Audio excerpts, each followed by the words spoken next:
Aha! We have pressed the go live button. That normally means that things are about to happen in the live place. Perhaps. Right, let's see. Let's get everything into order. Put the chat to there, so... Well, now you're just behind the pop shield, chat. That's not going to work at all. How are we supposed to have a conversation if I can't even look upon your gorgeous text, I guess? Let's see if we can fix that. If I pop that out, and then I can move the studio to there, and then I can move the chat to here. And now I can witness all of your beautiful prose and handsome letters. There we go, how wonderful. Which means the studio can go to there. And the streaming software enabling me to see what is actually going on can live there. Aha. God, I really wish YouTube wouldn't change its studio to demand a full screen all to itself, because YouTube is a very egocentric platform like that. They continue this thing where they think, yes, streamers only ever need to have the YouTube open so that they can stream.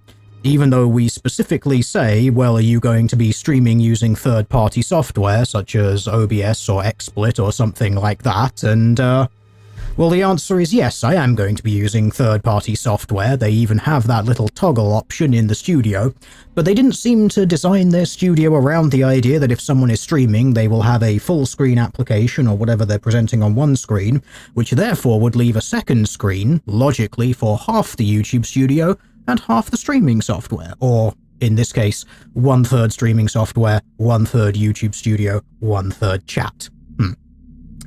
But of course YouTube is just like, nah, people don't need just practical things, the actual ability to observe the quality of your product as you're putting it out live, ensuring that your audience is receiving the best possible product and thus experience that they possibly can. You don't need to do any of that stuff. Let's YouTube Studio, that's all you need. Get back to work, get into the content mines. Yes, quite.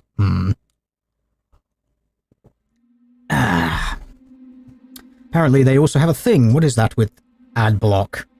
Their recent edition of, oh, it looks like you're using ad block. Too bad for them. Yes, I've noticed YouTube is very good at complaining about ad block. Yeah, NoScript is a wonderful thing. Everyone should have it.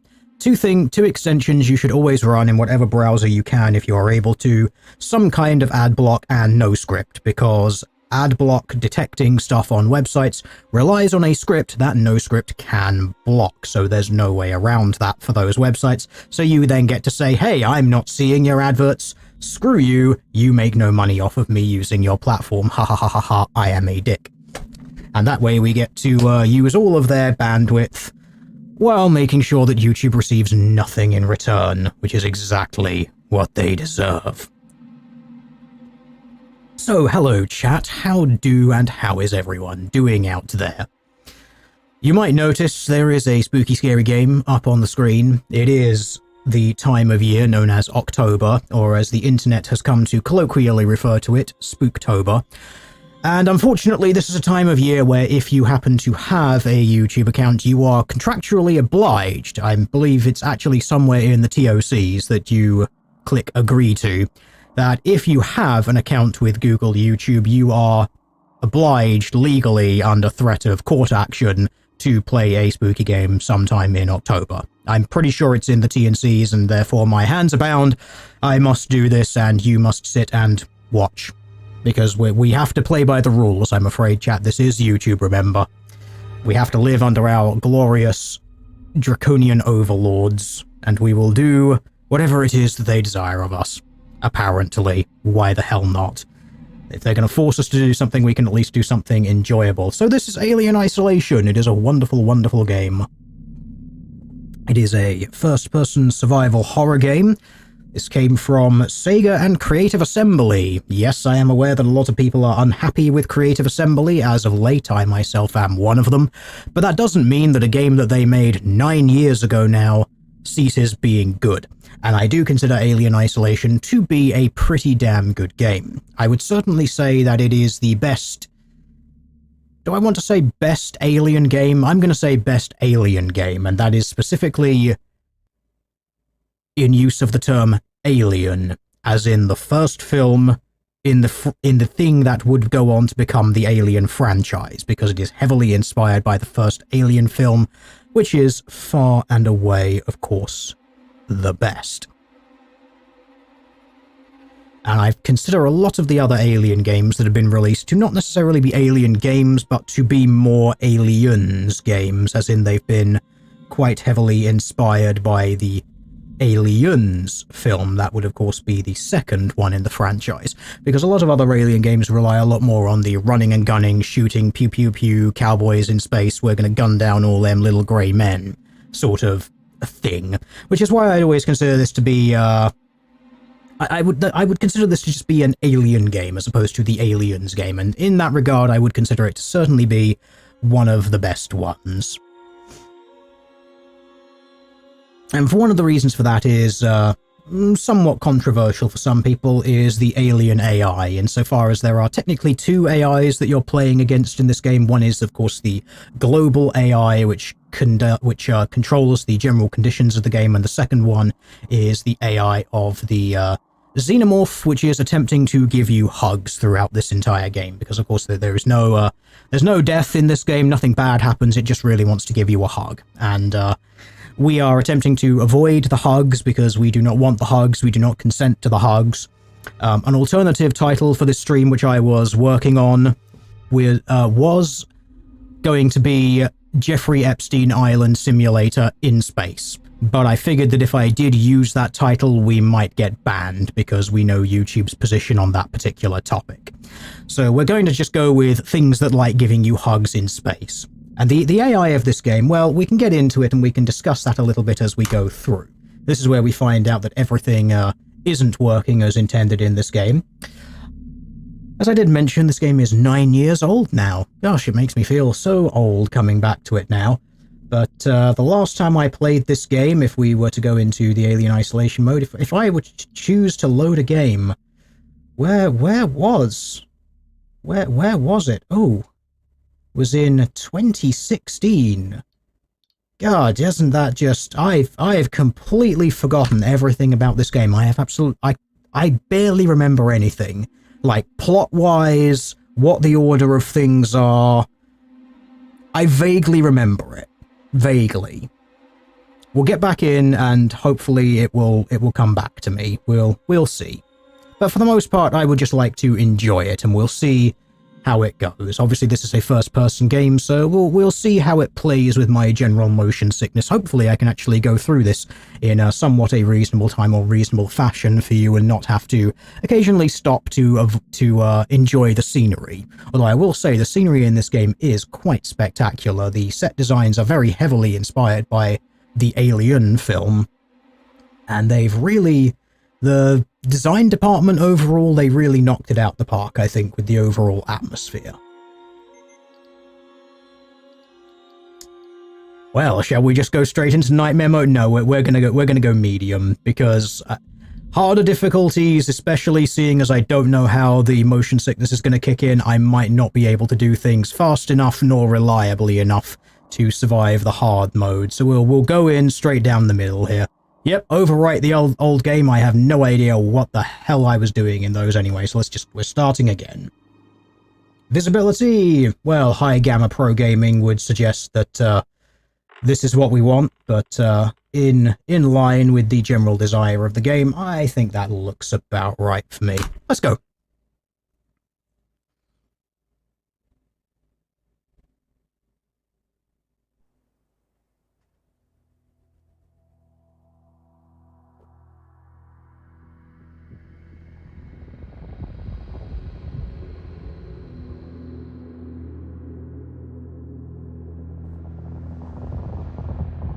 Let's enjoy our wonderful FOV. Report of the commercial starship Nostromo. Third officer reporting. The other members of the crew: Kane, Lambert, Parker, Brett, Ash, and Captain Dallas are dead. cargo and ship destroyed. I should reach the frontier in about 6 weeks. With a little luck, the network will pick me up. This is Ripley. Last survivor of the Nostromo. Signing off.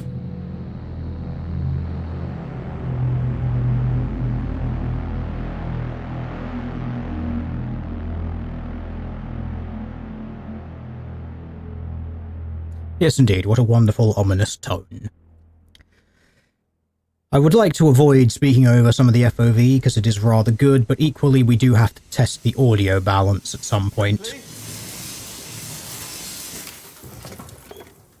I'm Samuels. I work for the company. It's about your mother.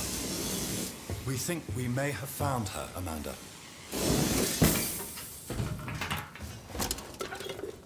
A commercial vessel, the Anisadora, has recovered what we believe to be the flight recorder unit of the Nostromo. Where? Zeta Reticula. What did it tell you? We don't know. The unit was taken to Sevastopol station. It's proprietorial material, so the company wants it to be collected as soon as possible. Sevastopol's a supply depot in the region. It's a permanent free port I know what it facility. is. Transit's arranged. There's a courier ship called the Torrens heading out that way in 2 days. We're going to travel out. We? Me and another exec. And you, if you're willing.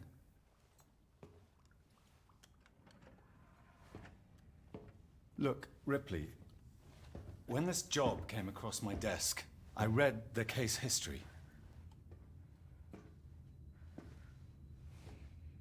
I know why you're working in the region where she went missing. You're still looking, aren't you? I've been cleared to offer you a place on the Torrens if you want to come along. Maybe there'll be some closure for you.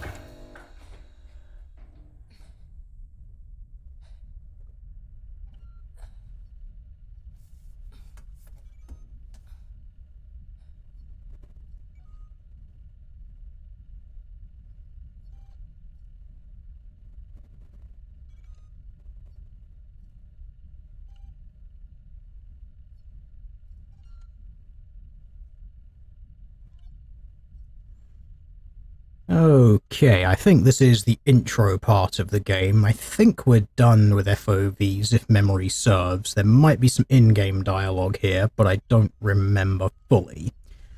What I will say about this game is, of course, being 9 years old, I'm going to say a lot of the general geometry of the environments holds up. The only thing that I think this game is held back by a little bit in current time is some texture resolutions are a little bit low. But man, if you put some full HD textures onto everything, including the very minor environmental things, I think some of those would have been a lot better. That said, I think some of those elements might have just been caused by that. They might have just been intentionally slightly lower resolution for the sake of the video that was being played there, because when you get into the game and you actually get up close to things like signs, you can actually read them. I mean, how wonderful is this? Like, actually being able to read things, because it's amazing the number of games where they have things which are very obviously signs and it's just a giant mess of pixels. And you look at it and you think, why didn't you just make that legible if it's supposed to be a sign? It's a really wonderful, wonderful thing. So the fantastic thing about this game, like I said, I think it still generally looks pretty damn good. It holds up nice and well in modern times. One thing you do notice about the people in the cutscenes of this game, my god, you're greasy. Just, everyone is very, very sweaty all the time. Like, air conditioning doesn't exist and, like, space isn't rather cold. Alright, let's see how the mouse sensitivity is. I think that's rather good. I think I've got motion blur turned off, which means, because we're running at 60, this should not be blurring and should be looking okay. I'm a bit mindful of having the sensitivity too high, in case that does cause artifacting on the screen. Right, let's go and touch the things that we have to go and touch. There we go. This was another little thing which I liked about this game. It really sort of gave you the, I don't know how to phrase it, but just having all of the things be very interactable like that. Just nice little keycards in, keycards out. It hits that sort of retro-futuristic style very nicely in the fact that, obviously at the time the films were made, everything that was seemingly high-tech was actually quite low-tech. And they just put it into a bunch of environments to make it look like it was very complicated and interesting when it really wasn't, which is why you've obviously got all the very low-resolution monitors. Everything is sort of in the black and white or black and green aesthetic. A lot of the computers are still activated using things which are basically either floppy disks or punch cards, like very, very sort of old for the current day, but I've always liked that sort of slightly retro-futuristic way of doing things, you know, technology that is old, but simultaneously, even in this sort of environment, appears to be quite still somewhat futuristic, despite the fact that you look at it and you know that it's incredibly old tech. I think that's another thing that also got me into somewhat the 40k angle of things as well, which obviously this has no relation to. But they also lean heavily into that retro-futuristic ideal of doing things, you know, with factions such as the Adeptus Mechanicus, where they still have things where it's like, yeah, we're replacing the lungs in this servitor, yeah, screw it, leather patches, leather bags, sure, why not, we're gonna have that. We're gonna have all the gun stocks are still gonna be made out of wood. It's gonna be nice and sort of old looking, but simultaneously combined with a bunch of very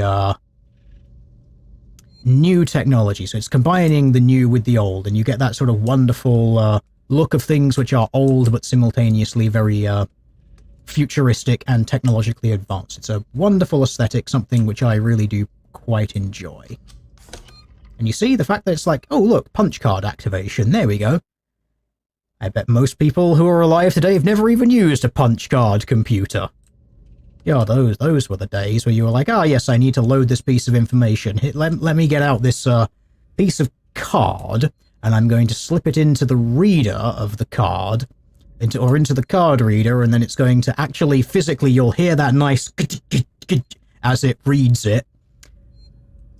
Old tech. I love it. I think it's great. Which does remind me, you know, I've realised that this is definitely somewhat off the topic of things here, but while I'm gushing over retro-futuristic aesthetics and old technology, which I quite like because I'm old, we're living in an era where you get things like the saving logo in this game is a tape, like a magnetic tape.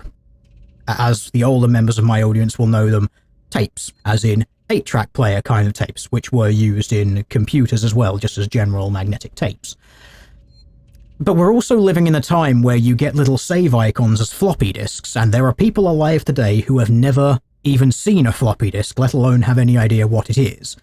The smaller ones, maybe your parents still have them, but like the big 5-inch floppy disks?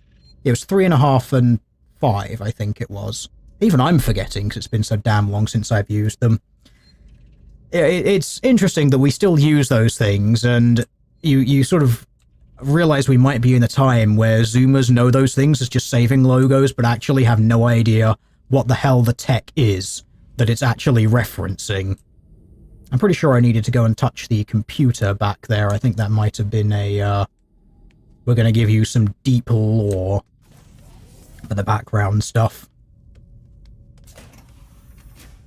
Yes, same with the phone for phone call things. Yes, how many of the zooms out there actually know what this thing is? This giant, this large thing with the earpiece and the mouthpiece. How many of you actually think of a phone as something like that, as opposed to a little square that you hold in your pocket or a little rectangle sort of thing?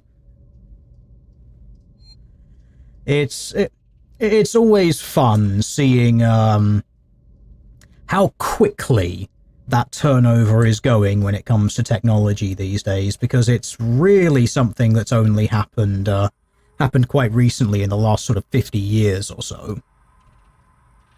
Ah yes, we are going to get the deep lore here. I don't think I'm going to read out all of the deep lore. I could, but I can just leave it there and you can read it in your own time. It gives me a nice little break from the first person walking around. Maybe if we take it a little bit slowly, we can avoid the motion sickness. Ah, how wonderful will that be?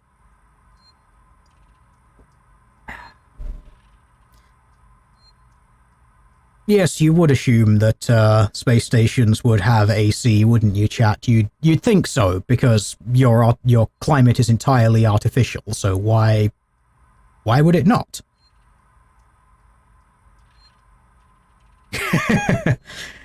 Thank Christ he replied to chat. I was going to assume he was murdering his pregnant ex-girlfriend. Oh, come on, chat. Why would you think so lowly of me? I mean, if I was going to be doing something like that, I would make sure to be talking continuously throughout the live stream so that I could have a solid alibi for my being here. It would be even better if I were to have a face cam in the corner and have a pre-recorded stream that lasted for several hours where it's just me on video talking for all of that time while I go out to perform my nefarious deeds. You see, it would be the perfect alibi, but alas, this is not pre-recorded, and I am in fact reacting to you live. It's definitely live. The person in the chat is not a plant. Nothing untoward is happening here this evening. I can assure you, all of the law enforcement who might be going over this later in court as evidence. Anyway, sidestepping. I'm pretty sure I know what you're referencing there, and that was a horrible thing to have happen. It's very unfortunate, though, that if you actually go and watch that stream where that happened, like a lot of people, a bunch of very elemental mistakes where he began actually making some references to what was actually happening at the time because it was pre-recorded, and ooh, that was a big mistake there, buddy. But well, what can you do? It was somewhat chilling to watch that back and realize it's like, there's an odd moment where there's a couple of implications and you're like, you knew. You gonna come over to the door and talk to me, or are you gonna pretend like, nope, you're definitely going to behave like a computer. You're not even going to acknowledge that I'm standing here, creepily looming in the doorway like some sort of shadow. Okay. Hi. Are you going to address me now? Ripley. He just noticed. Wake up early? Well, I don't really need as much sleep as the rest of you. I was just inspecting the Torrens facilities. A well-maintained ship. I realize it's a very similar model to... The Nostromo. Yes, M-Class. A later pattern, but close in spec. I've worked engineering jobs on ships like this. Of course. Is Taylor up yet? She's not a seasoned traveler. Hypersleep may have been punishing for her. Haven't seen her. I'll go check on her. You should probably get changed, Ripley. Verlaine will be calling us soon. What a terrible sexist trying to tell a woman what she should wear while walking around in public. I'm sorry, chat. I think we might have to stop the game here. I am deeply triggered and offended by this horrendous misogynist. I mean, how could we even? Just awful. Terrible. Anyway, while I was talking about audio a little bit earlier, talking about audio balancing, I know some people say it's fine, but I have set up the audio ducking for this. Yes, I'm putting your bed away because you're not using it. Just learn to tidy up after yourself, sir. But I've got audio ducking on, so whenever I'm talking, the game volume should reduce by, I think I set it to 24 decibels to go down, so the voice should hopefully rise above game sound whenever I'm talking, and whenever I go silent, the game sound should rise up by the same amount, 24 decibels, and it's on a, I can't remember what the release rate was for the auto duck. I think 300 milliseconds. Roughly. I say roughly, it is 300 milliseconds. I remember it's 300 milliseconds. I don't know why I'm saying, roughly, vaguely, no, it's exactly 300 milliseconds. Exactly. To the dot. I know, because I told it to do that. Oh, you haven't heard of the incident, and someone else recalls of hearing the story, but they don't know if it was actually true or not. No, it's true. Yes, for the uninformed among us, I'm not going to name names, partially I would say out of respect for what happened and the people involved, but the truth is, I don't actually remember what the name was. I would rather purge that from my memory because I don't particularly care. It's a useless bit of trivia, and I don't actually give a crap about any of the people involved. But yes, what happened was there was a case of someone who went on to, well, I'm not going to sugarcoat it or try to get around any sort of censorship on this issue. Someone murdered their girlfriend while they were live streaming. Now, they did this by creating a live stream of themselves playing a video game, and they reacted to the chat in such a vague way. There wasn't any direct interaction with the chat because it was like an 8 or 9 hour long live stream, which was pre-recorded. So the chat was live, but the guy was playing a game. It was basically you were watching a video of a guy playing quote-unquote live.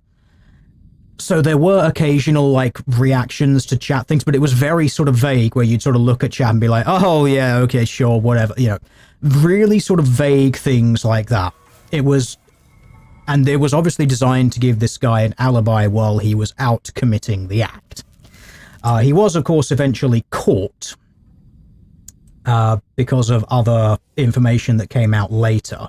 I don't remember exactly what it was that got him caught, but yes, there were moments in that chat, or in that stream, where because it was pre-recorded and obviously his mind was somewhat on, I am manufacturing this thing as an alibi to allow myself to get away with murder, where he kind of let something slip a little bit. There were a few odd phrases that he used because it was somewhere hanging around in his subconscious, and so something got a little bit blurted out there. It was a very, very unusual case. It was generally quite awful. You could hear what was being said. Was that could or couldn't? Gamer volume rise up. Yes, indeed, chat. I can bump the game audio a little bit. I've got it coming off of desktop audio, which I've lowered the volume of in the stream capturing software.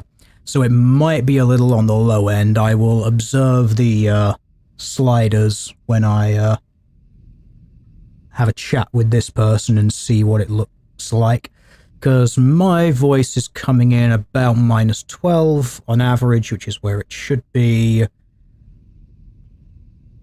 Game volume when I'm speaking goes, oh yeah, that actually goes quite low when I'm talking, but that is the point. Yeah, I think I can afford to bump the game audio a little bit. We'll see. Taylor, good morning. Ripley, it's certainly not good. I very much doubt it's morning either. Sorry. I feel like death. I don't know how you people put up with hypersleep regularly. You get used to it. I don't do long haul very often. Most legal execs don't travel further than the coffee machine. I'm surprised Weyland-Yutani felt the need to send legal at all. The loss of the Nostromo and its cargo cost the company a lot of money. It's important we find out what happened. If I can close the case with a conclusive accident report, it'll look great with my superiors. I'm sorry. That was insensitive. I realize your mother has been missing for 15 years, and you... It's okay. We'll both get what we want, right? Have you seen Samuels? He's probably been up for hours. You should probably get changed before Verlaine calls us. Internalized misogyny is what that is. Right, I can see that the game peaking for speaking looks okay. It might be a little quiet, but you do have to remember this game will get loud during some moments of action. I might bump it up a little bit, so if I alt-tab out the game, well, let's see how badly the game breaks. Oh no, it's in a borderless window, haha. This might not break the game, let's see. Alright, let's bump that audio a little bit. Okay. Now, unfortunately, it is kind of quiet a lot of the time, so we'll have to see what happens. We're doing it live, as the old saying goes.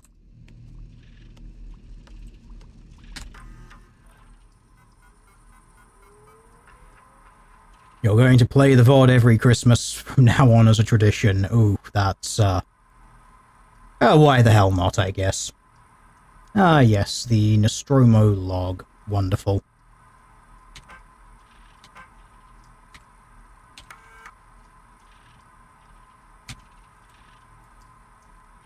It's quite a nice little detail. We're talking about the retrofuturism aspect of it here. The fact that you actually use page up and page down to scroll on this, as of course you would back on an old computer like this. It's how wonderful for those keys to actually get some sort of usage in the modern day. Because a lot of people don't even know what those do anymore.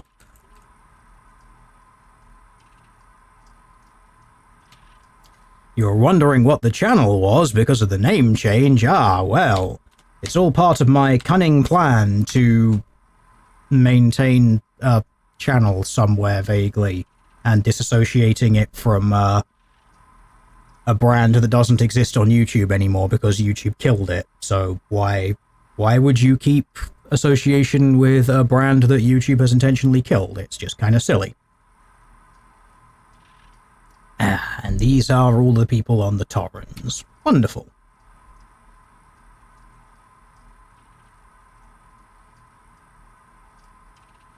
Yep, those are the 3 people. Excellent. Wonderful.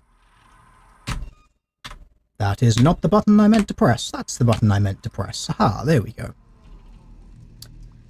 Ah, what a delight. Oh no, as it turns out, the serial is just very low resolution. That's what I was thinking about with the cutscene when we were talking about some things in the background having low resolution. No, the serial is actually just particularly low resolution in texture.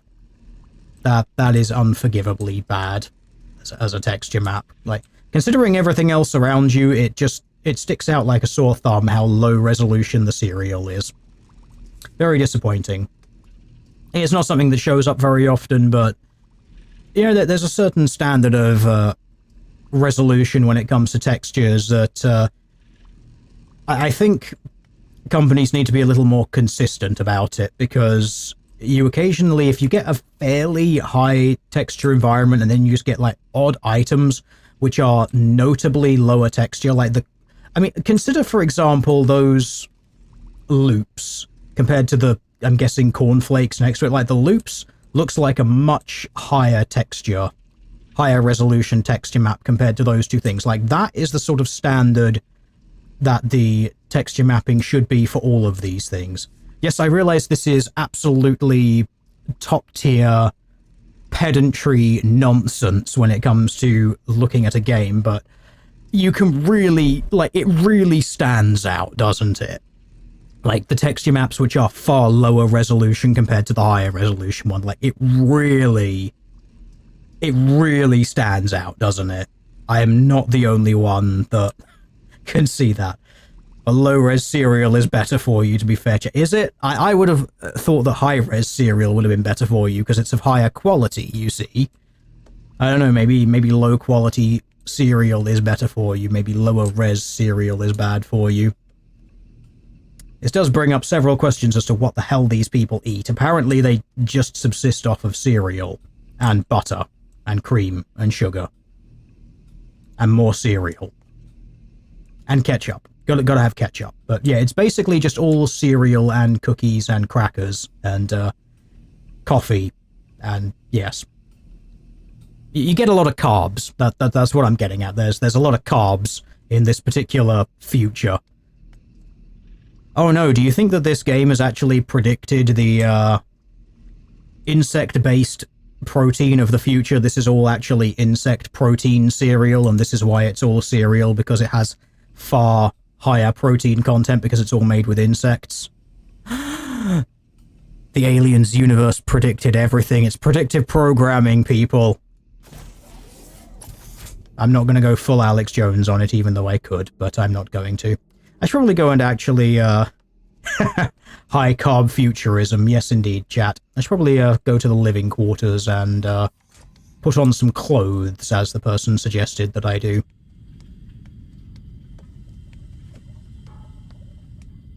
Which does then lead us to the question, where are the living quarters? I would assume that would be signposted somewhere.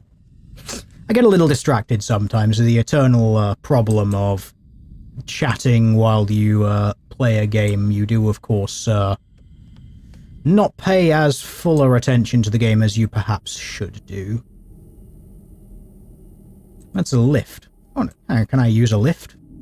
Or is the game going to tell me no? No, I'm not allowed to. Really try and actually work out what some of the signs are, because wonderful thing about this game is the signs do actually mean things, and they do actually point you in the directions of things and places that you need to go to. So if you actually pay attention to the signs and you learn what all of the signs mean, then it will actually point you in directions. You can use that to navigate your way around, which I've always considered to be a nice little detail in games like this. Ah, it is true, chat. Women do not need to clothe themselves if they don't want to. Clothes are sexism and whatnot.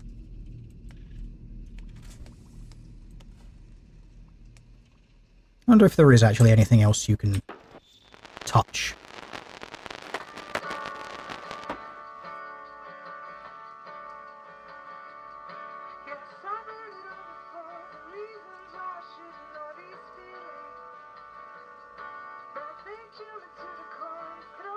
Yeah, let's not bother with that. That's, okay, there's two things which are low resolution in the future. One of them is serial and the other is music. That is the low resolution future that we are headed to, apparently.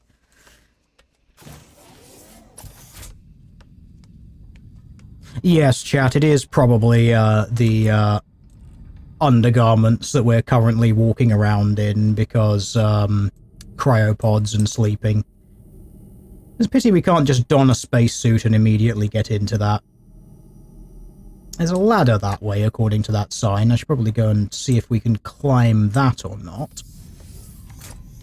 Well, let's just head into the locker room. There's bound to be well, you'd think that if you're going to get dressed, a locker room and a crew quarters would be the space. Unless it's that's what this is, because you use this and it's showering, and then this auto-generates you putting on clothes. Yeah, you can kind of see what you're wearing or what you're not wearing. Yeah, you can see we're definitely wearing the Ellen Ripley micro panties, I would imagine. Right. Let's actually go into the locker and put on some clothes. There we go. Are we doing the main game or the DLC? We're going through the main game. There we go. You see we've got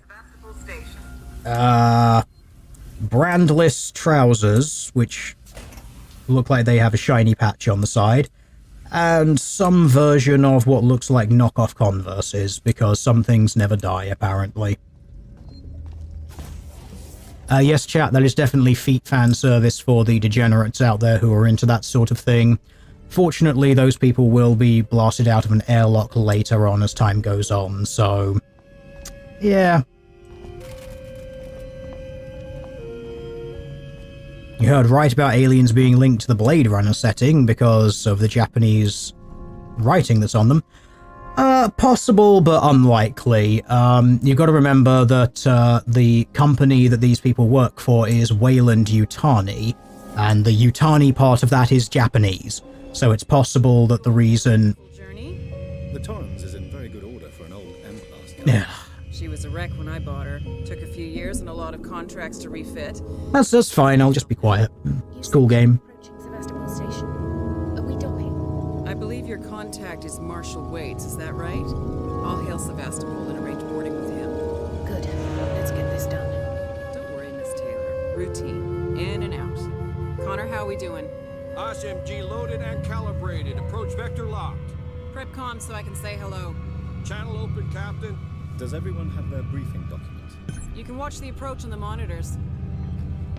Yes, I will go and pick up those bits of paper. But yes, the company that these people are working for is Wayland-Yutani.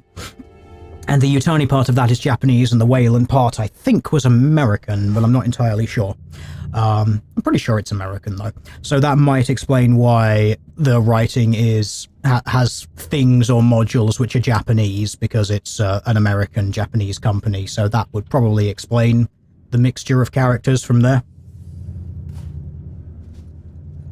A fun fact about Wayland-Yutani: it wasn't always Wayland-Yutani. There's actually a little, I guess you'd call it an error from the effects department? No, not effects department. Prop management department. In the first Alien film, I don't actually think the name Wayland-Yutani is mentioned in the first film. I think they're just constantly referred to as the company. But there is actually a can of beer on the set, and I think it's being drunk by Ripley, but it might be someone else, which actually says Waylun-Yutani. And then that was later changed to Wayland-Yutani with the D.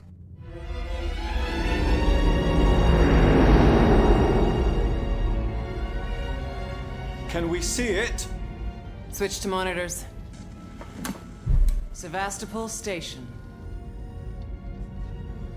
Is that damage? It looks like damage. Punch up 74, tight angle. Looks like the dry dock bay is screwed.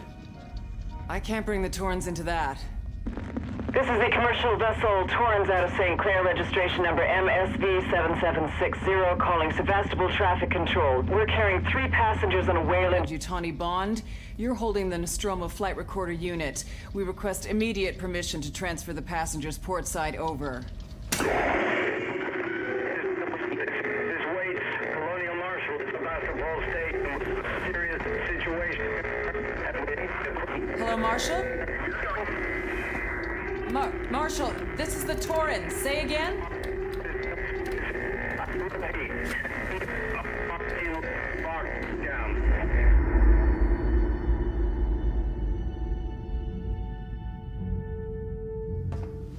The station's comms seem pretty screwed up, so I fitted Samuel's suit with a radio booster.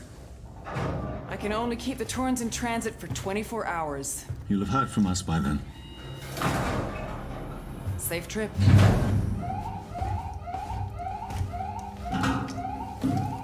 Stand by. My contract doesn't cover bloody spacewalks. It's the only option, and it's perfectly safe if you do what I tell you.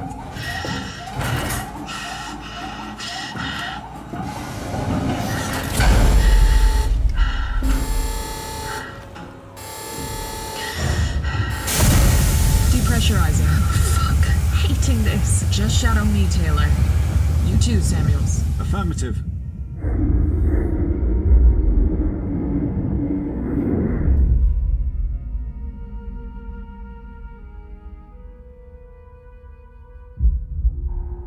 Fuck happened here? My God, Ripley. You're doing good, Taylor. Just keep moving! Taylor, Ripley, hold on!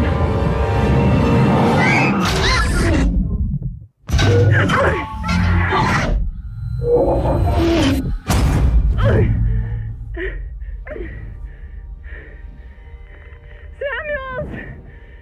Taylor! Respond! Anybody! Okay.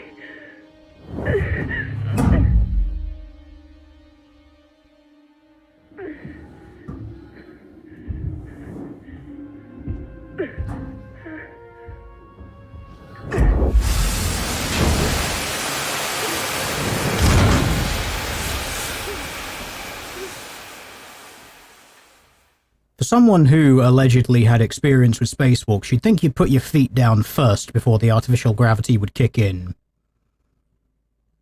But I guess we can chalk that up to stress. Yes, chat, a nervous, nerdy woman in a sci-fi horror, she was always gonna get it.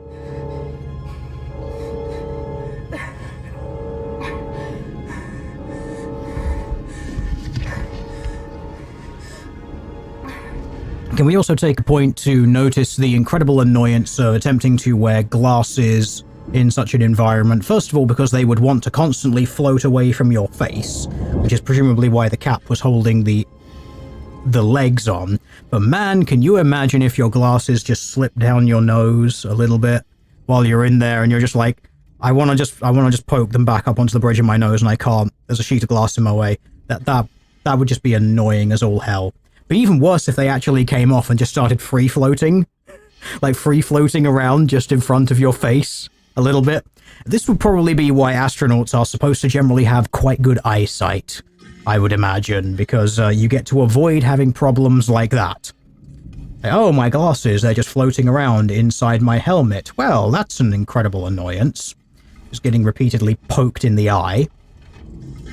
Or, you know, having to then deal with contact lenses and changing them. And, yes, every single time that I want to put that, I've got to open a small pot of water somehow. That's probably not going to be fun in a zero-G environment. Alright, I'm just going to touch everything.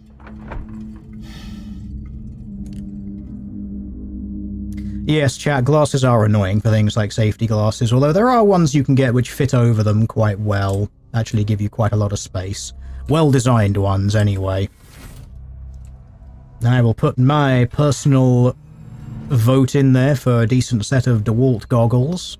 They actually have a set that will fully, like, vacuum seal to your face and go all the way around glasses, even quite thick or wide-rimmed ones. They are rather nice, although not suitable for every environment.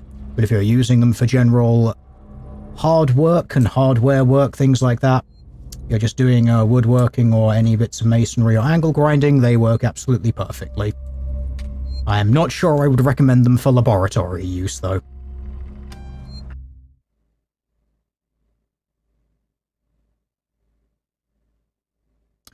Sticky glasses are a thing you saw on the internet on this girl. Oh dear.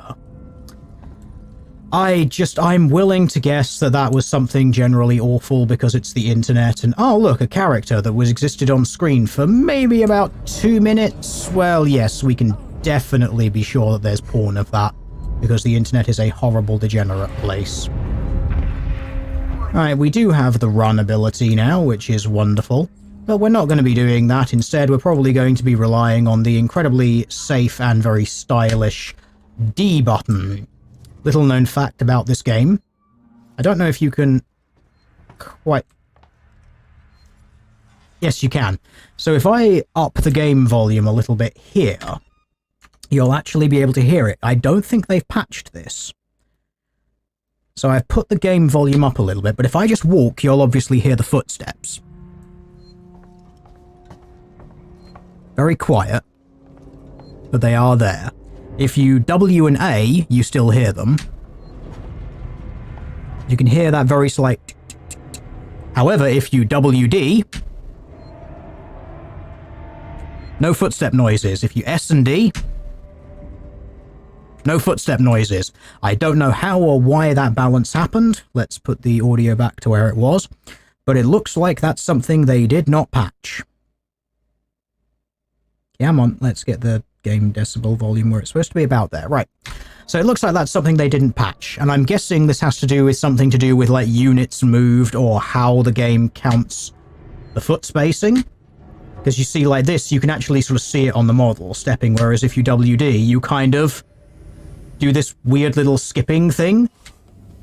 Because of how the feet are rigged and how it's set to, like, always step off of one particular foot or something like that. So you basically end up doing this weird little sort of skippy, floaty dance thing, which is actually completely silent. So you don't actually have to... what is it in this game to crouch? No, C is leaning. I think it was... Yeah, C is crouching. So this is silent movement, but so is this. This weird little floaty, bouncy. You're kind of just going along like a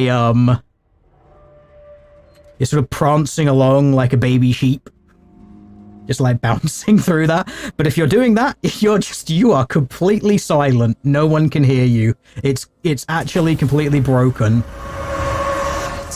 Like, you can literally break the game by just holding down the D key and doing this. It's a little annoying because you can't see where you're going, so you have to sort of occasionally serpentine a little bit, but you can move silently like this. Whoever would have thought, yes, chat, this is why Riverdance went away. Yeah, it's a wonderful thing that you just move completely silently while you're doing this. Apparently, they never patched it. You could still do the weird little floaty.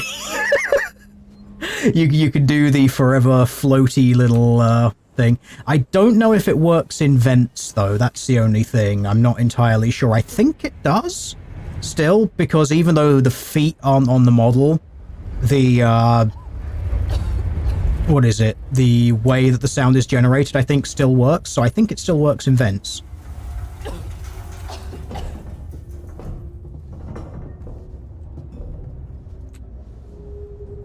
Yeah, you can hear it, just on a few moments of silence. Yeah, that's silent. Yeah, you can hear the squeak. So yes, A and D is in fact silent. Is it silent in the game or just user feedback? Nope, it is silent in the game. The sounds in this game are actually very good.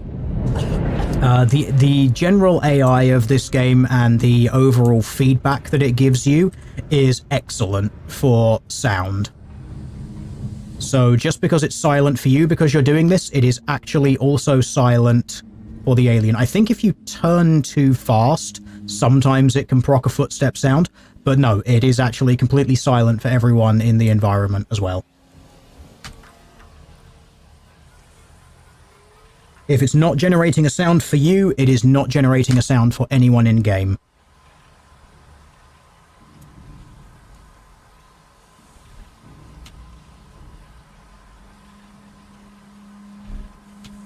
It must be really frustrating for the alien. Oh, absolutely. You can just walk straight on past it, just like that. You can literally walk within a few feet of it using that strategy. The way the AI for the alien has been coded, it's got like eyes on the back of its head, but only a little bit, because it's got like a there's like a cone of vision almost in front of it, and there's like a sphere of awareness around it, but it's only a couple of meters. So you can literally prance your way, you can river dance your way like this past the alien within about 3 or 4 meters behind it, and it won't know you're there unless it just turns around by like odd coincidence. But the AI for the alien in this game is generally pretty damn good, actually. Especially because it has nodes in its coding that allows it to quote-unquote learn, but that is based on player behavior. So if you engage in certain patterns of behavior, eventually the alien will stop responding to it, or start responding in a different way to it. It's really rather well done, actually. So you can give a few examples of this. There are some points in the game where the alien is hard-coded to check out certain things, to check out certain areas in the game. So if it drops out of a vent, it will go over to some areas which have been like hand-placed by the developers as like, yeah, go and check here when you're in this room.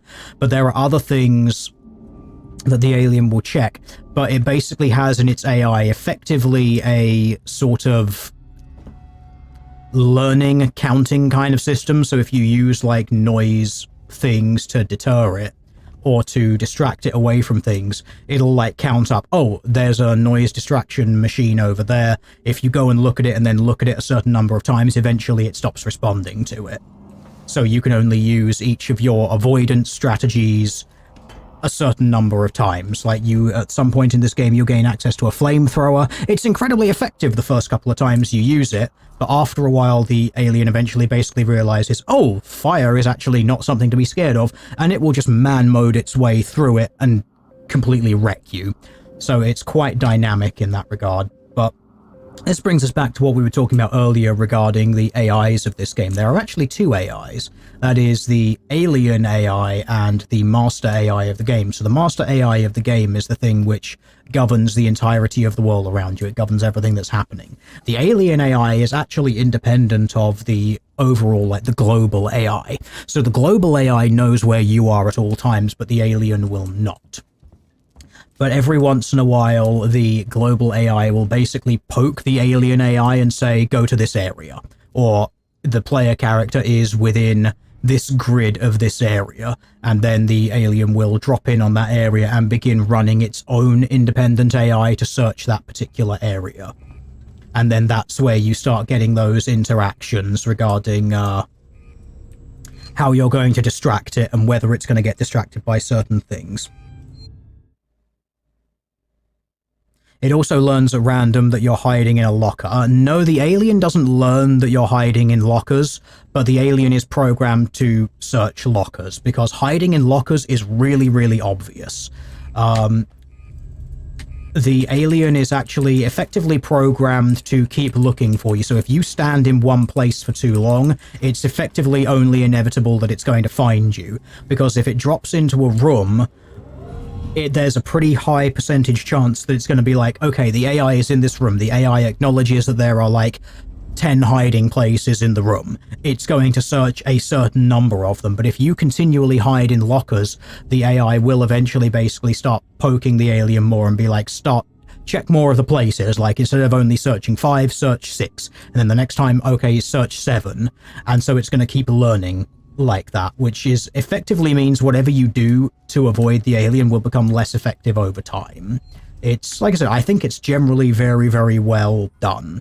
It's quite elaborate in how it's done, yes, chat. But the thing is, you can actually, if you go into the game files, you can actually observe the alien AI. It's in the data files. In fact, all of the AIs are in the data files. You can just view them as plain text things.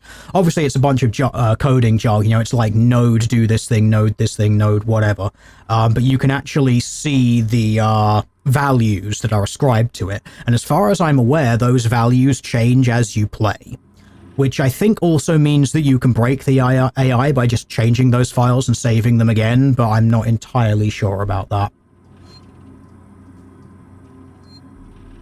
But it's very well done. The alien AI is something that is, some people really like it in this game, and some people think it's overtuned, and some people think it's undertuned, because it's, frankly, it's one of those things in a lot of video game AIs where once you know how it works, you can effectively break it or completely cheese it because you know how it works.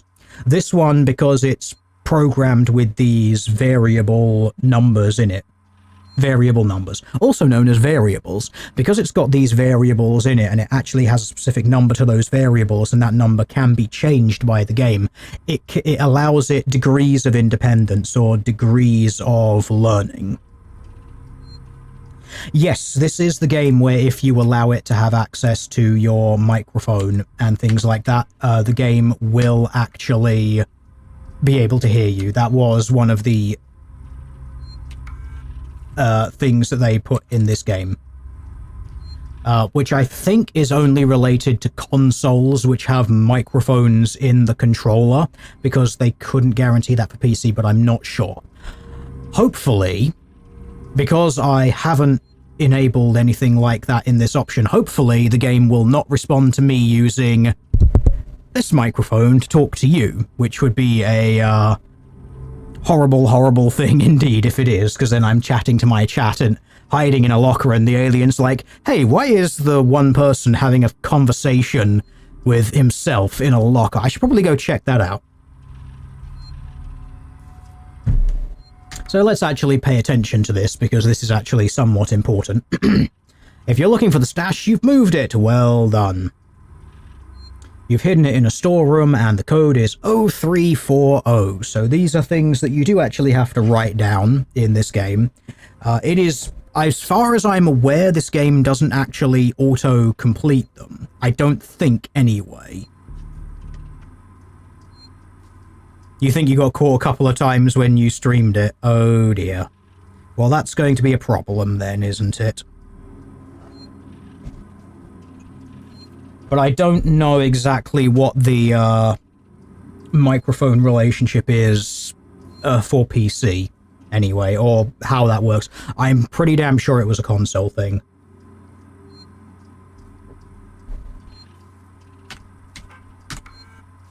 So I think that was the only one that we needed. Harris, Turner, get back here now. We have a track somewhere in engineering. Lock the terminal down, kill the power, and don't forget your reports. Make them thorough. We're gonna need our paperwork to be bulletproof when this shit's over. Waits up. This reminds me somewhat of that stream I did a very long time ago talking about accessibility versus story. The fact that you have an audio log here when you can literally just read it. That could be an option for, like, all of these, if you wanted to make the accessibility argument versus, well, how did I phrase it in that stream? Accessibility versus... I can't remember. It's a very, very long time ago. I can't remember how long ago it was now. I remember it was the Elden Ring stream when I ended up talking about accessibility versus player investment, I think it was. Right, so they moved the thing to a... what was it? A locker, they said it was? Code was 0340. Where did they say it was? Yeah, storerooms. Okay, so if we find a storeroom somewhere, if we get access to a map and locate a storeroom, which will probably be beyond the security checkpoint, but I just want to see. We've had a bunch of people running from over here. Yes, I am going to... here we go. That looks like a storeroom.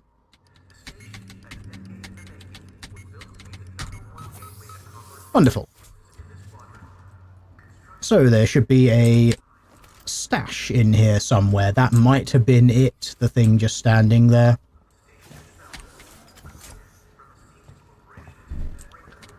Med kit, there we go. Yes, this is our crafting menu and our using things menu. I don't think we get access to everything yet, though. Actually, what are the controls for these things? I should probably look this up. Gameplay... control scheme. Let's... well, thanks, game. That is... brilliant. Thank you. Wonderful. Yes, this is very useful for me. Input mapping. It's my own damn fault for for clicking the wrong option, but still. Yep, crouch C, use E, it's obvious, aim and change focus, yep, radial menu close, reload activate is R, peek is control, that's selecting all of our things, previous weapon motion tracker, which we don't have yet, torch, which I don't think we have yet, map is tab. Right, so a bunch of this stuff we don't have. I was more just wondering if there's a way to sheath my flare. I don't really want to be walking around with that out in case I accidentally hit the, No, don't save anything, please. There we go. There we go. What chat telling him it was? Oh no, what is chat telling me?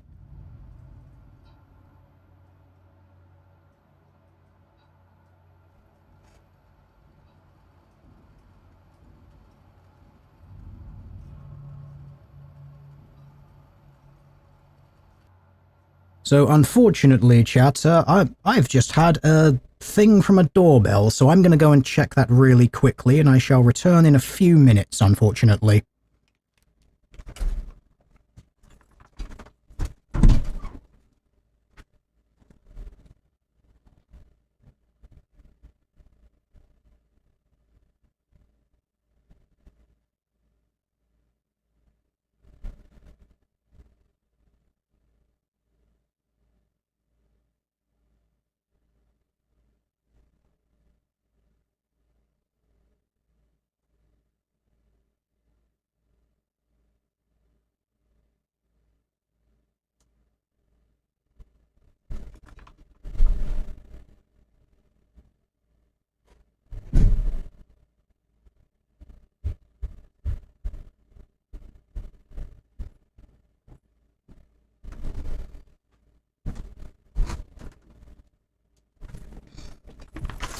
Well, that was a very minor inconvenience. So, what was it that chat was attempting to inform me of before we were oh so rudely interrupted? I do apologise for that, chat, but gets shot by police. No, unfortunately, that's not something that's going to happen. You got jump scared by the missus while you were streaming it? Oh no. Well, that's just not very polite at all, is it, for someone just to come in and tap you on the shoulder and say, hey, do you want a drink while you're doing it? I know I'm just completely imagining a circumstance that didn't happen, but I like to imagine that it was actually someone doing something like nice to you or for you and just absolutely, completely terrified you, because that makes being terrified all the more funny when you're in a relatively tense mood because you're playing a game that scares you a little bit, and then someone is just trying to do something nice for you, like, hey, do you want a sandwich or something? And you just immediately scream and leap out of your skin.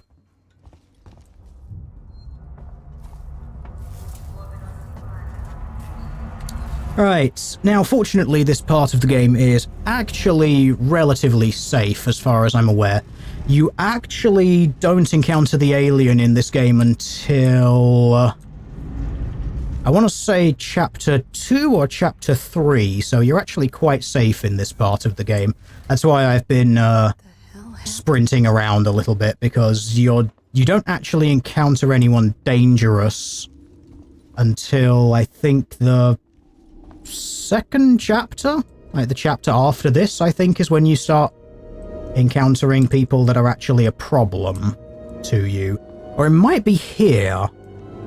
I honestly can't remember. It's been a while.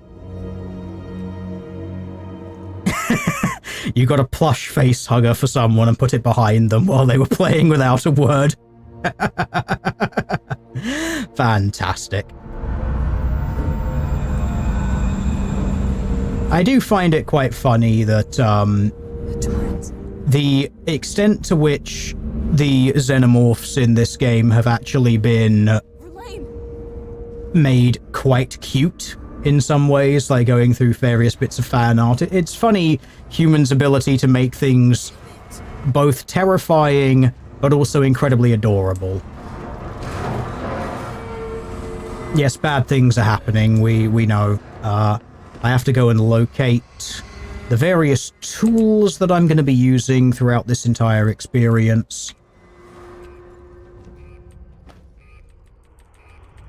I can't remember what we get first. I know there's the good old colossal mecha wrench, which I don't remember the name of, which looks really cool, and I would point out I would love to get one in real life.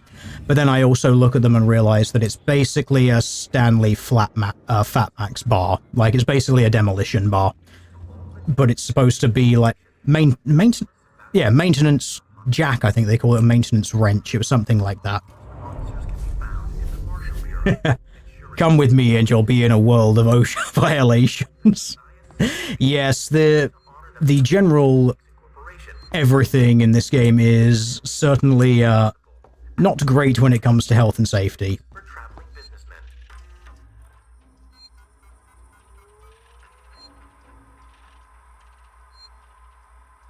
The scream nearly ruptured your eardrums, oh no. But it was a birthday present, so it's fine. Wonderful.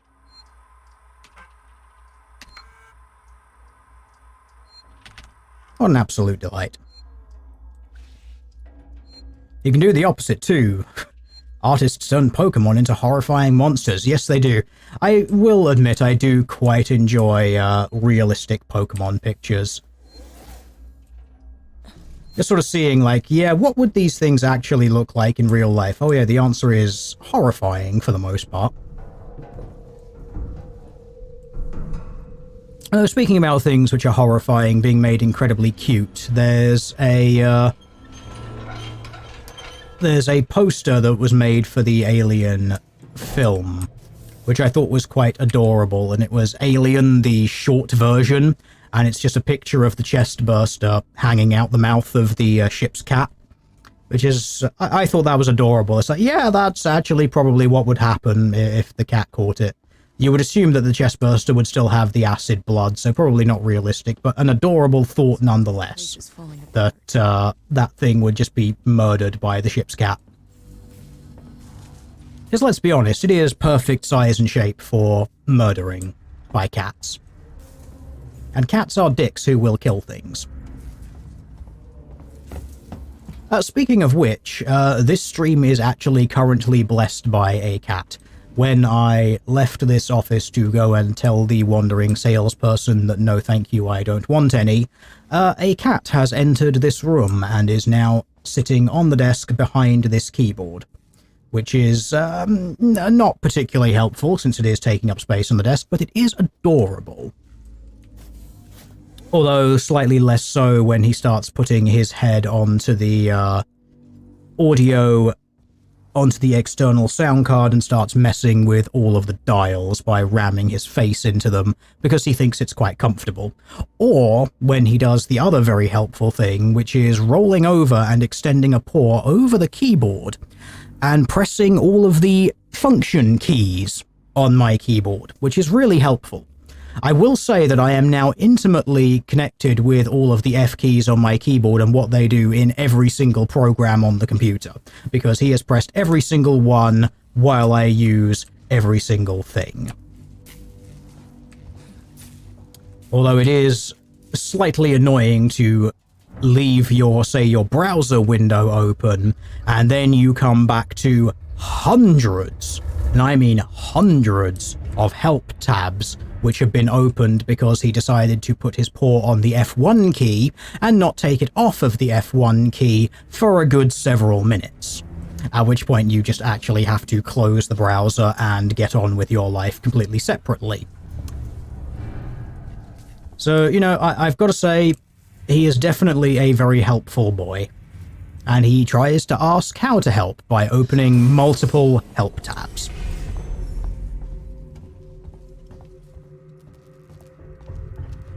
Yeah, no, the cat does open the tabs. Like, when you've got tabs that can be opened by just one press of a button, it definitely happens. You saw a streamer that had real teeth sourced from a dental clinic to make a plushie. Yeah, sure, why not? Suitably morbid. Right, I think this is where we get the maintenance jack, because we need that to open that door. And I don't think you encounter any people around here, because until this point you're unarmed and you can't actually do anything to them or about them. You just get a bunch of silly little jump scares like that, which are a minor nuisance. You have toxoplasmosis. Well, that's generally terrible. I'm terribly sorry that you have that.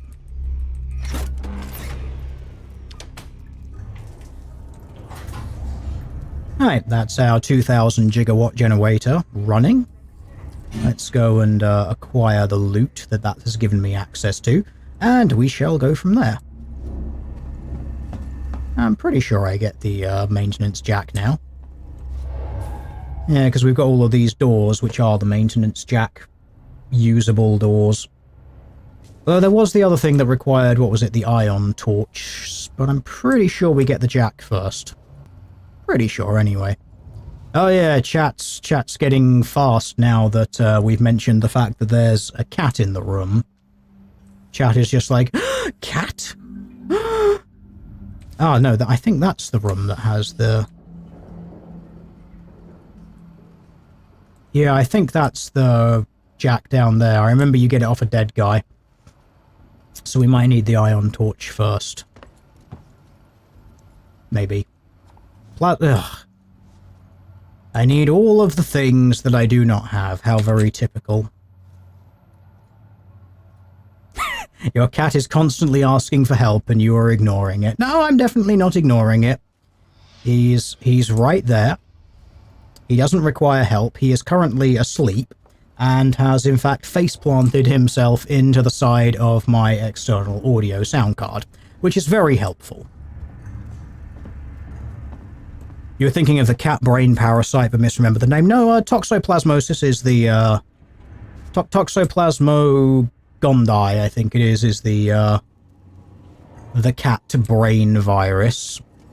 It very slightly alters your... Oh, I can't remember exactly what it does to your brain, if you get it. But it does very slightly alter your behavior patterns. I can't remember exactly how.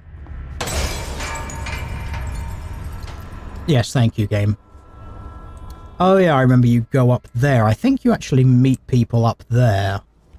I think. I do not remember, though. Again, like, several years since I played this game, and 9 years old, once again, to remind you, because I've got to say, I still think that apart from the low-resolution serial, this game holds up spectacularly well. Oh yes, this is the certain death trap of the game, by the way. This is something you should absolutely never do, because you will get found out and you will get murdered. There is a hold your breath button, but it does absolutely nothing. If you sit inside a locker in this game, you are basically asking to be murdered. Because again, it's something that the AI is coded to check. And it will increase its searching the longer that you stand still for. So the key to this game is to keep moving no matter what. And of course, once you have the Riverdance Skippy move like that, you don't make any sound, so moving around silently is quite easy. Although the problems with that is that it does land you with a few problems regarding being able to see where you're going. But we'll see. That's for mice, you think? No, I'm pretty sure the toxoplasma thing affects humans as well, just not as much. For mice, I know that it causes them to basically lose their natural predilection of fear towards large predators, so it makes them a lot easier for the cat to murder. But I think it also does something... Ah, yes, there's our wrench, which is really cool. But yes, it does something to humans as well, where I think it has a similar effect, but in humans it doesn't result in loss of natural fear response. But it causes you to basically lose surety around the animal, like you stop being as concerned with things like hygiene around it. Like you can actually get people who get Toxoplasma gondii who end up basically doing things like not changing their cat's litter trays because they no longer see it as a problem. There's also the problem that it causes regarding pregnancy, and that it can actually terminate fetuses and end up killing people that way, which is, of course, far and away the worst thing. My name is Zachary Watson. That's Watson. You get that? My complaint is this. Fucking marshals. They should be protecting us. Yes, chat, crazy cat ladies. Something's on this station with us and no one knows what it is. No one fucking knows. They put braces on the doors. Lockdown. You know, like to keep something out. I'm fucking terrified, man. I'm fucking... Shit. It's so cold. I don't think this fucking thing even works. Yes, chat, Toxoplasma is a parasite. You may remember that from the video which I did many, however the hell long ago, regarding the eating of the bugs. Because that was a thing. It came up regarding looking at parasites through which parasites that people get from eating shellfish.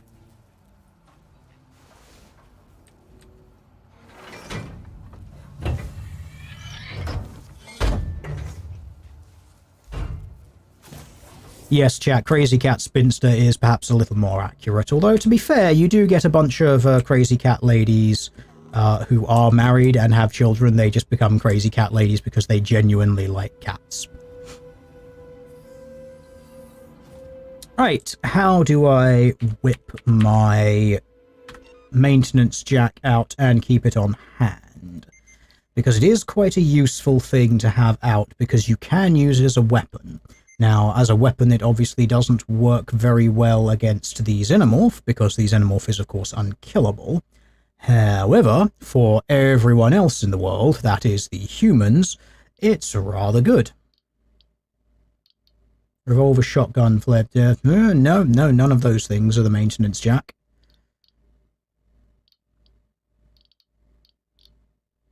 Am I just being particularly blind and not seeing how I'm supposed to be able to whip it out? No, don't save any of the changes. Okay, I guess I'm just gonna have to, hit some buttons and see what happens. Well, it's possible it might not be in the menu yet. That might be something that comes up later, or that you get access to later in an area where there is actually combat, which there currently is not.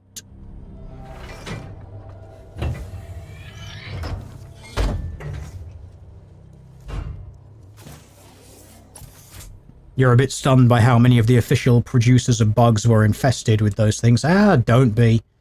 There's a bunch of problems concerning food hygiene. And as I mentioned in that video, there's going to be a bunch of problems with that concerning parasites in insects for human consumption. You're going to have a bunch of standards being raised. And you might have to have a bunch of new food safety standards being put in, like legislated for, as a means of dealing with that. But if that doesn't happen, then yes, you're going to start seeing a bunch of problems coming up like that. Oh yeah, I don't think you can use the maintenance jack as a weapon until you meet the other person, which I think happens... There's a point where you start opening a door and someone sticks a gun to your head, and I think it's after that you're able to use it. Well, it might be here, actually.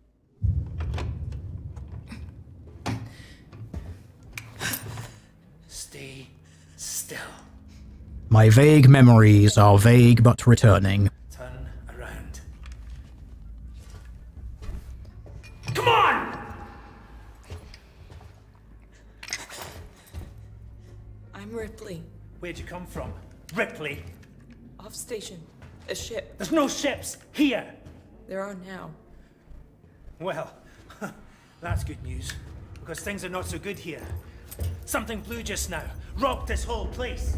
I saw it. But lady, that's the least of our problems. Yeah? Yeah. Something's on this station. Something you wouldn't believe. Like what? A killer. You get it? Okay. Okay. What's your name? Axel. I was boarding with 2 colleagues. EVA. We got separated by the blast. Can you help me find them? Why? Because you seem to know your way around. No, I mean, why? What's in it for me? A place on the ship. How do I know I can trust you? I need to find comms. I need to contact my ship.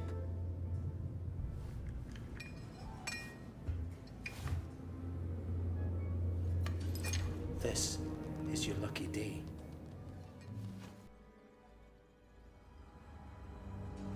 You got to enjoy the irrationality of people under pressure. Seeks and comms is in the Systex by. Ah, yes, there's someone who's just here.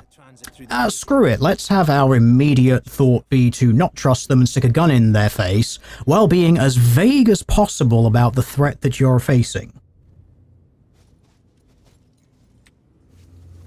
Like, I get it, maybe you're living in a time or where you might sort of think, oh, hey, we don't want to just say aliens, by the way, because if it's aliens, well, people might not believe you, because as far as I'm aware, this taking place between Alien 1 and Alien 2, the existence of xenomorphs is not widely known at this point in time.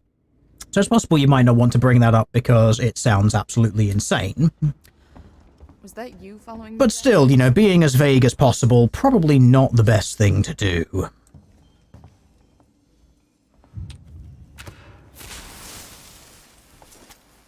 Oh. Well, that was a bit of a waste of a flare. Inquisitive type, eh? Stay close to me. Hey, don't move. Okay. We're not looking for trouble. Who are you? I'm John. This is Ringo. You're just some assholes. We haven't got time for this. Come on, Jenna. We're trying to get to comms. Have a flare. We don't need their help. No, okay, that's fine. I wonder, can you pick up the flare again? I don't remember if you can. No, you can't. That's an annoyance. I'm sorry. Good luck.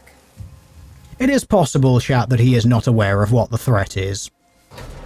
You might actually just think that it is a particularly sick serial killer of a human going around doing horrendous things to people. Scared, keeping to their own, safer that way.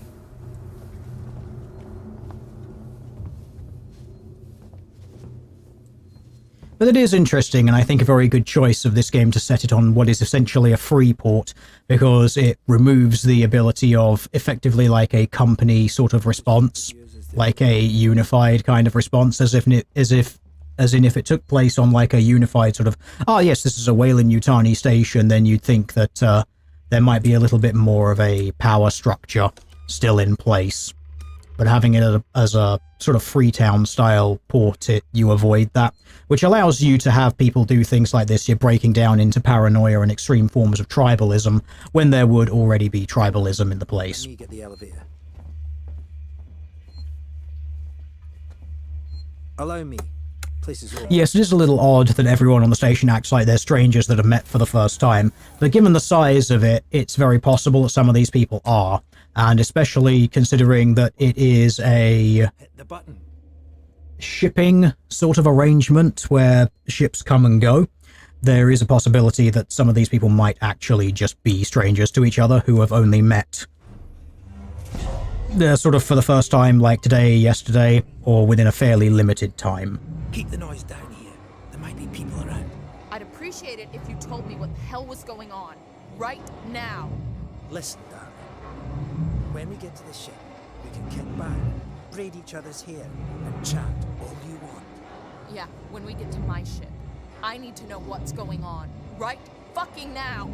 Of course, the advantage of having other humans around is your ability to throw things like noisemakers at them to feed the alien, which is always fun, by the way. Picking us off one by one. Especially if you get non-hostile people and you throw a noisemaker at them and then the xenomorph shows up and eats them. It can actually buy you some time in some circumstances, which, cruel as it is, it definitely works. Don't mind me, this is how normal people move. You see, the funny thing is you actually move faster than normal people as well, like this. Shit, we need to move. This way. Get down. This is bullshit, man. We should be looking for a way. It's okay, I'm gonna move silently. There's no way off. At least we're safe down here. For how long? Behold my silent movement, which I don't need to crouch in order to do. Haha. You're making me nervous. Yes, Interplanetary Service Station. There you go, chap. You remembered the terminology. Well done. Trouble. We'll have to go round them. Follow me.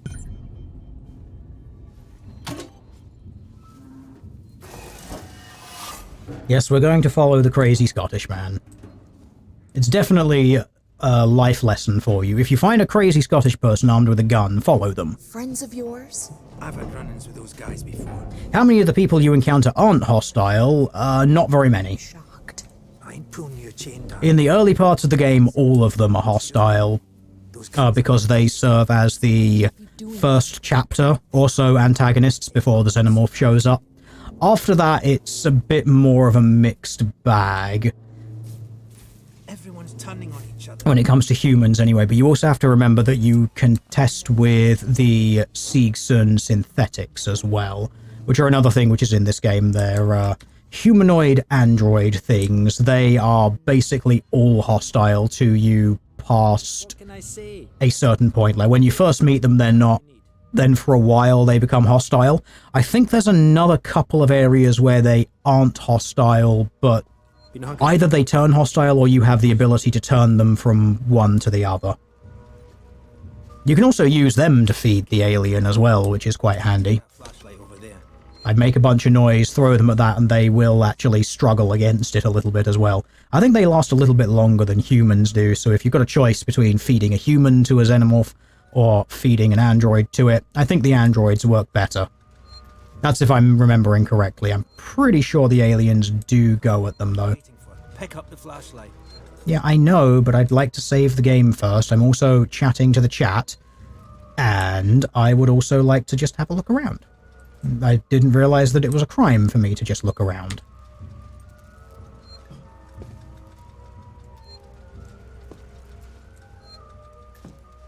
Let's see if there's anything else you can play with.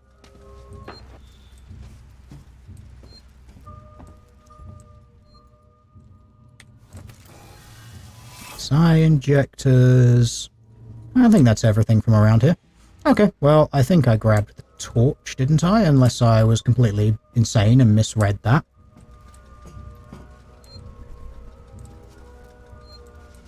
I think I was completely insane and misread that.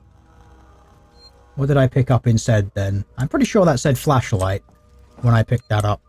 Either that or it said something remarkably similar to flashlight and I'm just going completely mad.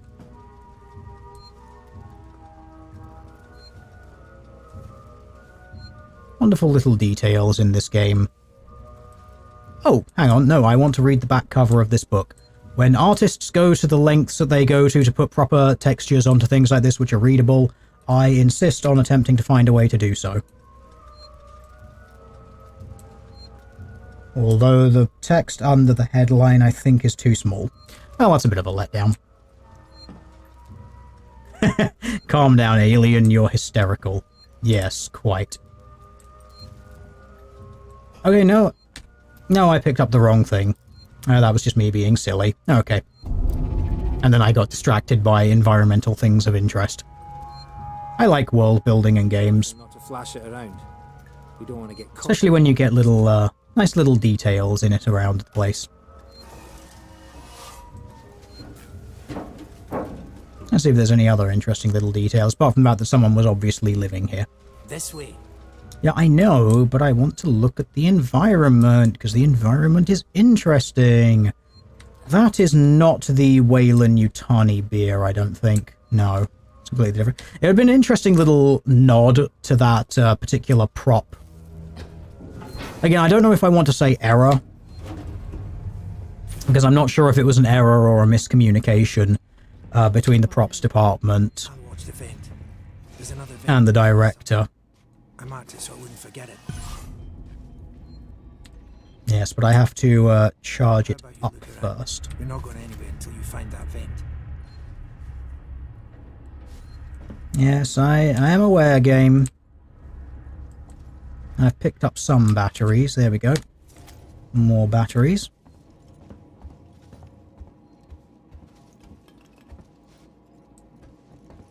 Right, now, was there a key that was like, hey, this is how you recharge your torch?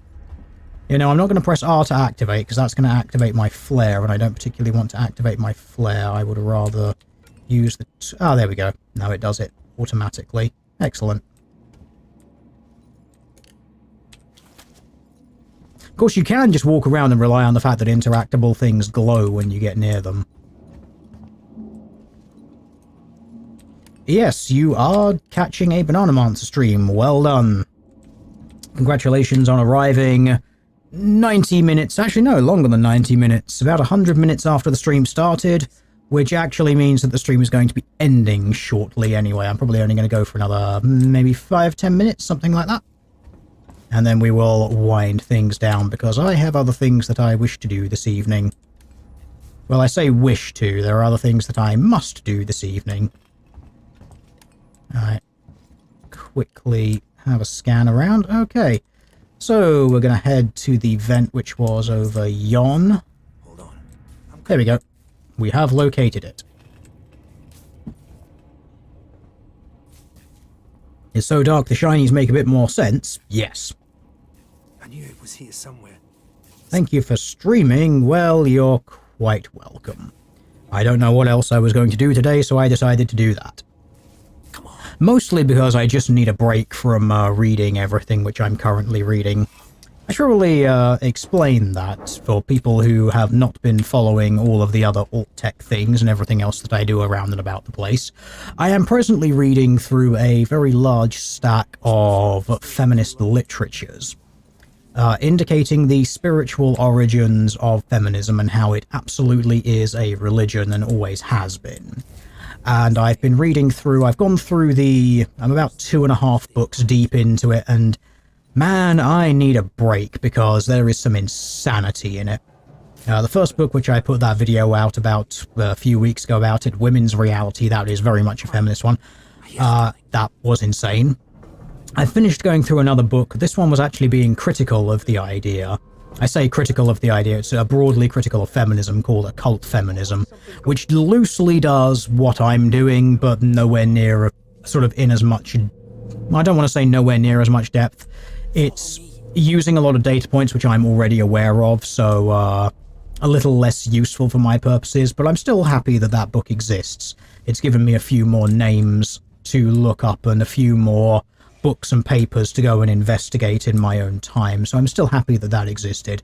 I'm going to write a script for it, going through some notes, which I will go and discuss on Honey Badger Radio, and probably do a video about, sort of a video book review of it at some point in time. And I'm about halfway through Radical Spirits by Anne Browd at the moment. That's the one which was going to be the second book in the series, but occult feminism kind of caught my eye a little bit as something which was suggested to me. It was certainly more entertaining to read. They're armed. Too many of them to take on. Take on? We still got to get through there. The door at the end. Your ears are ringing. Oh no. Honey Badger Arcade has showed up. Hello, Brian. Yes, I will be sending you an email about that in the coming couple of weeks. It's, like I said, I want to get the write-up done, and I will get that done, hopefully next week. But, I need some time off, and I figured, well, this is technically a work day for me, but I would rather do it for something a little more fun, so we're doing this instead. It's, yeah. Going through it is a hell of a lot.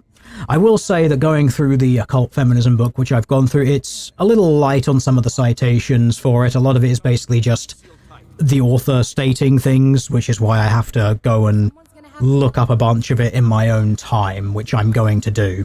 But like I said, it's given me a few names and a few things to look up on my own.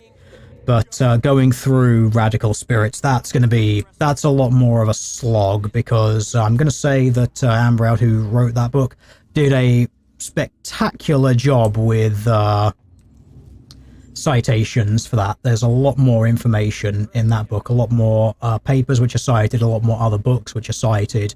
It's a lot heavier and a lot denser. It's also about 300 pages long, whereas occult feminism is only about 100 pages. It's... Oh, you're going to have an interview with Rachel Wilson next month. Fantastic, because I was going to suggest to you, since she's someone who is quite active at the moment, you should probably look and see if you can get her on for an interview. The book that she's written is, like I said, a little light in some areas. There are some things which could definitely have done with being expanded upon, but it's fine for now. But there are definitely some parts of the book where I've just got notes, which is, author reminds us that she is Orthodox, because she is an Orthodox Christian, and that definitely colours her interpretation of certain things. Especially since she holds to the belief that Christianity is somehow going to be a means away from the occult parts of feminism, but I don't think that it is, and that's because of inherent parts of the structure of Christianity. Because Christianity unfortunately loans itself to being overtaken by socialism, because everyone is equal before God, and of course, may your will be done on earth as it is in heaven. It leads people to being able to say that everyone should be equal not only before God in heaven, but also before God on earth, which leads itself to be overtaken by socialism that way. There's also the fact that the reason Gnosticism was able to grow out of Christianity is because of its afterlife belief, and that you have to acquire the gnosis, acquire the knowledge of Christ in order to ascend, to escape the world and get into heaven like that. So unfortunately, Christianity, even in its most orthodox of forms, allows itself to be open to that interpretation and therefore being hijacked by these ideas. So when you get people who suggest that Christianity is going to be some means of avoiding this, no, that's not going to happen. Yes, as someone also says, created equal. Yes, that's also a fundamental flaw with it. People are not equal, they are not created equal. And that is a inherent problem that it has. Because any doctrine that espouses equality or has equality baked into it necessarily basically runs into the hard rule that is natural law, which indicates that no, humans are not equal. Like, I'm sorry, but they are just not. Like, they are neither physically equal, nor are they, if you wanted to define it in metaphysical terms, spiritually equal. And you should not be treating them as such. Yes, it is just people picking their religion. It's basically, no matter what, you're going to end up in a case of people saying that my religion is correct and the one true thing no matter what. And in its purest form, or in its best form, which just so happens to be the form that I believe in, none of this stuff would have happened. Until you realize that, well, even in its purest form, you know, the form that you're using, which other people also use, this thing still happened. Which, because it did happen, indicates that it can happen. So therefore, you know, it did happen, which means it can happen, which means your way of thinking about it doesn't avoid it or doesn't sidestep it. But then that is one of the major criticisms of Christianity, which was leveled at it by people like Nietzsche, which is why I find it quite interesting and useful. Got it. We need to activate. Because as a lot of people know, I quite enjoy Nietzsche. You go to the one on the other side. Okay. Yes, I'm going to go through here, press this other button. This dude is going to get absolutely murked by a xenomorph.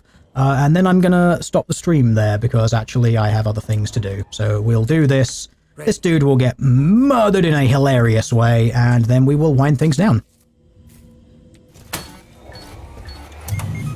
Axel, behind you. Oh yeah, it's not the... Oh yeah, it's not the Zeno that does this. He gets done in a little bit later. It's at a vent that he gets done in. I remember that now. What? Get up! Actually, I think it might just be the left mouse button that enables you to swing the wrench around. Let's go. The others are on their way. We need to go! Now! Hey, you bastard! Move it! The E is not pronounced in Nietzsche. Well, screw you, I'm pronouncing it anyway. It may very well be Nietzsche, but I don't know. Come on! Again, it's one of those things that I've... Nietzsche, there we go. It's one of those things I've only heard the word said and had it said by people who pronounce it that way, so I just pronounce it that way anyway. Do you understand? Hear something? I hear something. Axel? What have I got on me? Bye-bye. There we go. So this dude got absolutely murked, and I'm going to find a save point, and then we're going to wind the stream down. Wonderful. Right, let's now have a wander to our next save point. The alien doesn't actually spawn in at this point in the game, so we are still safe. We do, however, still have to deal with the human problem at this point in the game. We will be using our wonderful prancing steps to avoid everything, of course.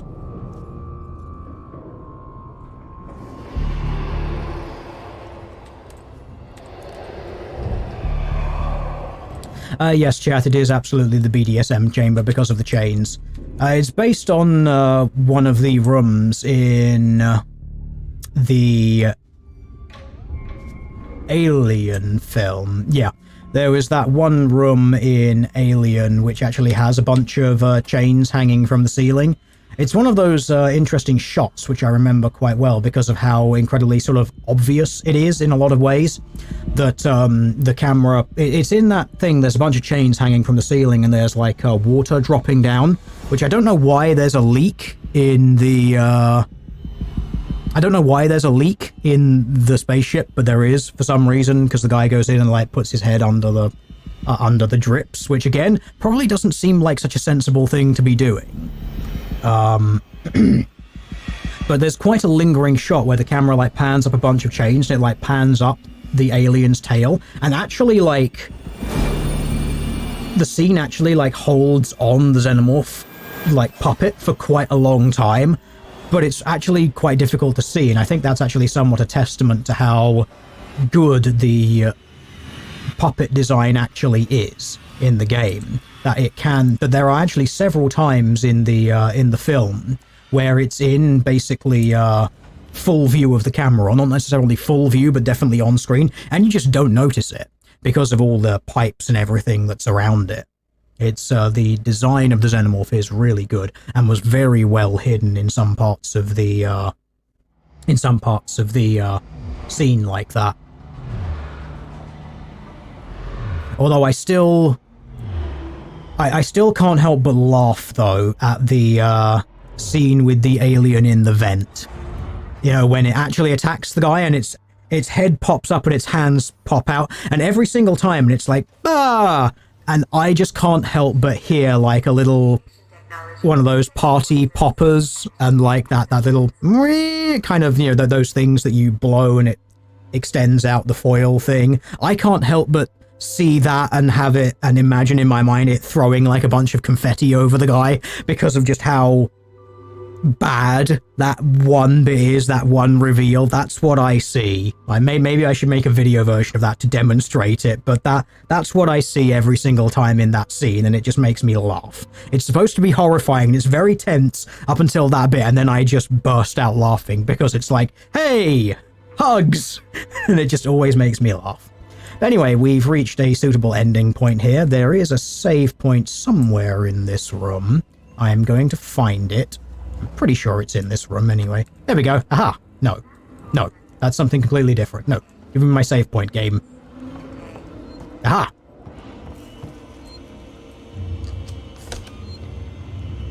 Yes, how it throws its hands up instead of grabbing him. Yes, I just find it hilarious and I burst out laughing every time I see it, even though it's supposed to be scary, but it's not.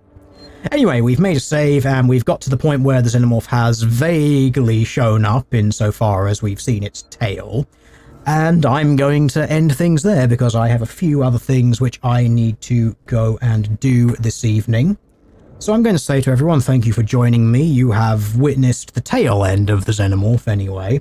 Hopefully I might go ahead and do a little bit of this in, maybe some other time this week, next week, whenever. If I ever feel like I need a little bit more of a break from reading and writing about feminism and spiritualism, because my god, that stuff is eating all of my goddamn spare time, and I kind of hate it. It's also stopping me from making a bunch of, like, other stuff. Like, obviously, I Can't Even News has just sort of wound down because I'm working on this in all of my spare time as well. I only have a limited amount of time to do things, and so I have to pick very carefully what it is that I do. So we'll do this, we'll leave this here today. Maybe we'll do some more next week, maybe we won't. Who knows? This might be the only stream of this which I ever do, in which case it's just going to be like the ultimate Xeno tease. You only ever saw its tail. You don't know what the rest of the thing looks like. If you have no other exposure to the Aliens franchise other than this stream somehow, like you've literally been living under a rock, you will now never know what the beast looks like. Well, what a wonderful existence that will be. You won't have to have your nightmares haunted by Geiger's bizarre penis fetish monster. Anyway, chat, I think that about does us for today, so I shall see you whenever I next see you. Thank you for joining me, and I will see you next time.